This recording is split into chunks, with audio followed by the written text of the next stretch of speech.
தஞ்சாவூர் மாவட்டத்தில் அமைந்திருக்கின்ற திருக்கருகாவூர் என்கின்ற திருத்தலம் புண்ணியம் வாய்ந்த ஒரு மண். மாதவி வனம்னு அழைக்கப்படக்கூடிய இந்த திருத்தலத்திற்கு செல்ல வேண்டும்னு நினைச்சு 3 அடியினை எடுத்து வைக்கின்ற பொழுது முதல் அடியில் நம்முடைய பாவங்கள் எல்லாம் தீரும், 2வது அடியில் அமரர் உலகம் அவர்களுக்கு வாய்க்கப்பெறும், 3வது அடியில் சிவ பதவி கிடைப்பதற்கான ஒரு நிலை ஏற்படும்.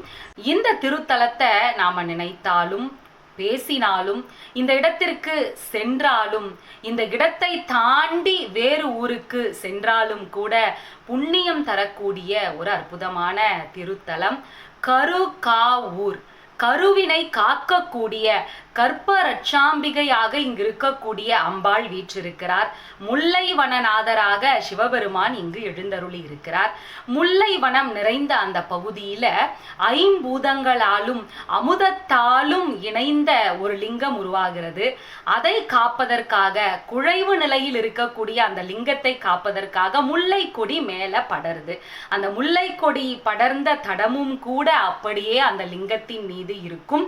இந்த லிங்கம் சுயம்புவாக குழைவு தன்மையோடு தோன்றியதால இதற்கு அபிஷேகம் நடைபெறாது. புனுகு சட்டம் மட்டுமே சாத்தப்படும். இங்கு வேண்டுதலை வைத்து பக்தர்கள் புனுகு சட்டம் சாத்தி இறைவனை வணங்குகின்ற பொழுது அவர்கள் வேண்டியதெல்லாம் கிடைக்கும்.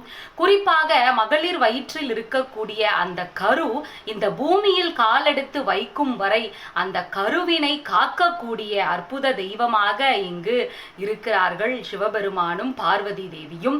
முல்லை வனநாதராக கற்ப ரட்சாம்பிகையாக, முருகப்பெருமான் வள்ளி தெய்வானை சமேதராக இங்கு எழுந்தருளி இருக்கிறார்.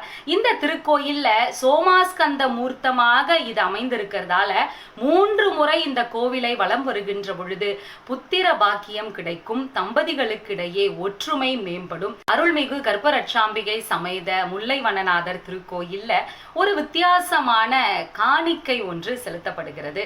அதை நாளைய தினம் தெரிந்து கொள்ளலாம்.